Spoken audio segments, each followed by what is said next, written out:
Hello welcome और स्वागत है आप सबका मेरी एक नई वीडियो में, जिसमें मैं लेकर आया काफी अच्छी वैकेंसी आप सबके लिए जो कि निकाली गई है मुंबई पोर्ट अथॉरिटी में। और ये वैकेंसी काफी अच्छी होने वाली है क्योंकि इसमें काफी अच्छे नंबर दे रखे हैं। इसमें काफी काफी अलग अलग डिपार्टमेंट में ये वैकेंसी निकाली गई है। इसमें आपको काफी अच्छा एक्सपीरियंस देखने को मिलेगा। साथ ही साथ इस वैकेंसी में आपको बहुत ही कम लेवल ऑफ एक्सपीरियंस मांगा गया है, तो आप इस वैकेंसी में बिल्कुल अप्लाई कर सकते हैं। और वीडियो को लास्ट तक जरूर देखिएगा क्योंकि इसका जो भी एप्लीकेशन प्रोसेस है वो काफी टफ होने वाला है और काफी ट्रिकी होने वाला है। तो मैं आपको वो पूरा अच्छे से समझाऊंगा और बताऊंगा कि आप इसे कैसे अप्लाई कर सकते हैं, क्या क्या क्राइटेरिया आपको फुलफिल करने होंगे, क्या आपको एज रिलैक्सेशन या फिर एज लिमिट आपकी क्या रखी गई है। और इस वीडियो में जो भी आपको इन्फॉर्मेशन दी जाएगी उसको आपको ध्यान से देखना होगा और वीडियो को बिल्कुल मिस आउट मत करिएगा। चलिए बढ़ते हैं इस वैकेंसी की तरफ और देखते हैं इसमें क्या क्या चीजें मांगी गई हैं और कैसे आप उसका एक पार्ट बन सकते हैं। तो ये वैकेंसी निकाली गई है मुंबई पोर्ट अथॉरिटी में, जैसे कि मैंने आपको बताया।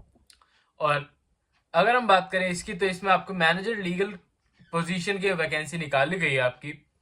और इसमें आप एजुकेशन क्वालिफिकेशन की बात कर लेते हैं। तो एजुकेशन क्वालिफिकेशन में आपके पास साफ साफ लिख रखा है पहले ही में कि जो भी कैंडिडेट है उसने एलएलबी या फिर बीएलएलबी करी हुई होनी चाहिए विद रिकॉग्नाइज्ड यूनिवर्सिटी, तभी आप इस वैकेंसी के लिए अच्छे से अप्लाई कर पाएंगे और इसके लिए केपेबल हो सकते हैं।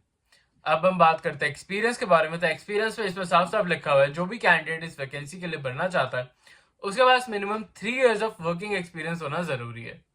3 इयर्स ऑफ वर्किंग एक्सपीरियंस आपका किसी भी फील्ड में हो सकता है। आपका लॉ फर्म में, किसी भी आपने लिटिगेशन में काम करा हुआ हो, किसी गवर्नमेंट या फिर कमर्शियल ऑर्गेनाइजेशन के साथ, किसी कॉर्पोरेट फील्ड में, या फिर एज अ लॉ ऑफिसर या फिर पीएसयू में। और अगर आपने कोई ड्राफ्टिंग वर्क या फ्रीलांस वर्क भी कर रखा है तो उसे भी आप इंक्लूड कर सकते हैं इसी 3 इयर्स के वर्किंग एक्सपीरियंस के साथ। और आगे बढ़ते हुए मैं बताऊंगा आपको इसकी एज लिमिट क्या होने वाली है और इसमें क्या क्या आपको क्राइटेरिया फुलफिल करने होंगे इस वैकेंसी को भरने के लिए। बट उससे पहले मैं बताना चाहूंगा आपको एक बहुत ही इंपॉर्टेंट डिटेल कि इस चैनल पर हम बात करते हैं जो भी वैकेंसी निकलती है फॉर द लॉयर्स। और अगर आप एक लॉयर हैं जो गवर्नमेंट वैकेंसी में जाना चाहते हैं तो ये चैनल आपके लिए बहुत ही हेल्पफुल हो सकता है। तो अगर अभी तक आपने इस चैनल को सब्सक्राइब नहीं करा है, वीडियो को लाइक नहीं करा है या फिर बेल आइकन प्रेस आउट नहीं करा है, तो जल्दी जल्दी कर दीजिए सो दैट आप कोई भी वैकेंसी मिस आउट ना कर दें। और अगर आपने बेल आइकन प्रेस आउट करा होगा तो आप अपडेटेड वीडियोस टाइमली बेसिस पर देख पाएंगे और जो भी वैकेंसी को आप क्राइटेरिया फुलफिल कर रहे हैं उसे डायरेक्टली टाइमली बेसिस पे अप्लाई कर पाएंगे। साथ ही साथ अभी हम कर रहे हैं 100 डेज चैलेंज, जिसमें मैं 100 डेज तक आपके लिए रेगुलर बेसिस पे नई नई वैकेंसीज और नई नई जॉब्स के बारे में रिकमेंडेशन लाता रहता हूँ। तो उसको सपोर्ट दिखाने के लिए अभी आपको वीडियो को लाइक कर देना चाहिए so that we got a push और हम और भी काफी ज्यादा लोगों तक पहुंच सके। और मैं बताना चाहूंगा कि आने वाले कुछ दिनों में और भी ऐसी काफी सारी वैकेंसीज आने वाली हैं जिनको आप बिल्कुल मिस आउट नहीं कर सकते, तो अभी चैनल को सब्सक्राइब भी कर लीजिएगा। अब आगे बढ़ते हुए हम बात करने वाले हैं कि इसमें और क्या क्या क्राइटेरियाज आपको फुलफिल करने होंगे। तो देख लेते हैं पहले एज लिमिट को लेकर। तो अगर आपकी एज 35 ईयर से कम है और आपके पास मिनिमम 3 इयर्स ऑफ एक्सपीरियंस है तो आप इस वैकेंसी के लिए बिल्कुल ही एप्ट कैंडिडेट बन जाते हैं। और अगर हम बात करें, अगर आपने एलएलएम कर रखी है या फिर आपने कोई भी फर्दर एजुकेशन ले रखी है आफ्टर बीएलएलबी या फिर एलएलबी, तो आप इनके लिए एक डिजायरेबल कैंडिडेट बन जाएंगे। अब हम बात करते हैं इसकी एजुकेशन क्वालिफिकेशन के बाद। अब हम बात करते हैं कि नंबर ऑफ पोस्ट कितनी निकाली गई हैं। तो इसमें आपकी 10 पोस्ट निकाली गई हैं जो कि काफी अच्छा नंबर बन जाता है, स्पेशली ऐसी वैकेंसी के लिए जो कि मुंबई पोर्ट अथॉरिटी में निकाली गई है, क्योंकि इसमें काफी कम वैकेंसीज देखने को मिलती हैं। बट इस साल ही ऐसा हुआ है कि इसमें काफी अच्छे नंबर ऑफ वैकेंसीज देखने को मिल रही है। अब हम बात कर लेते हैं आपकी रोल्स एंड रिस्पॉन्सिबिलिटीज के बारे में। तो आपके जो भी मुंबई पोर्ट अथॉरिटी के जो भी केसेस होंगे उन्हें फाइल करना होगा या फिर सूट्स को आपको अटेंड करना होगा। साथ ही साथ असिस्ट करना होगा और इंटरेक्शंस करनी होंगी विद क्लाइंट्स या फिर एनालिटिक्स या फिर एडवोकेट्स के साथ। आपको अटेंड करना होगा मेजर केसेस को। आपको जो भी प्लेंट होती हैं या फिर जो भी डॉक्यूमेंट्स होते हैं वो आपको ड्राफ्ट करने होंगे, साथ ही साथ उनको अप्लाई करना होगा। फाइलिंग करनी होगी अपील्स और नोटिस को। आपको गिविंग करनी होगी लैंडिंग और एविडेंसेस के बारे में जो भी आपको इंफॉर्मेशन मिलती है पोर्ट अथॉरिटी के थ्रू। साथ ही साथ एग्जीक्यूट करनी होगी आपको डिक्रीज को। और अब बात करें अगर तो आपको साइट विजिट्स के केसेस भी आपको दिए जाएंगे। इसके साथ साथ रिलेटेड वर्क रिक्वायरमेंट जो होंगी वो केसेस की आपको फुलफिल करनी होंगी, और जो भी आपको लीगल असिस्टेंस प्रोवाइड करा सकते हैं आप इन्हें मुंबई पोर्ट अथॉरिटी को, वो आपको करानी होगी।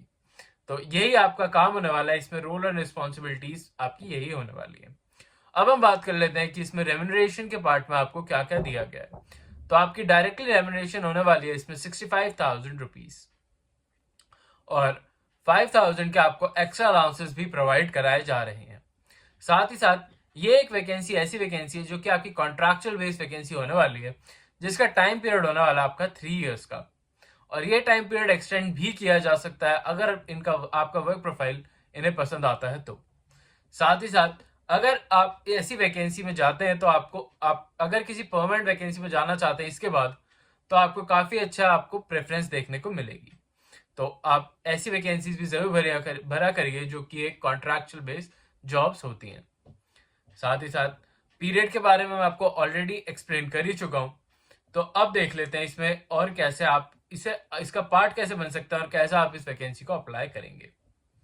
तो अगर हम बात करें आप अप्लाई करने की, तो आपको इन्हें डायरेक्ट इनकी वेबसाइट पे जाके ये फॉर्म आपको मिल जाएगा, या फिर मैं आपको डिस्क्रिप्शन में ही मैंने आपको लिंक प्रोवाइड कर दिया है जहां पे जाके आप ये फॉर्म डाउनलोड कर सकते हैं, और उसको आपको बाय पोस्ट अपने जो भी डॉक्यूमेंट्स इसमें मांगे गए वो सारे डॉक्यूमेंट्स और अपनी सीवी के साथ इसको आपको अप्लाई करना होगा।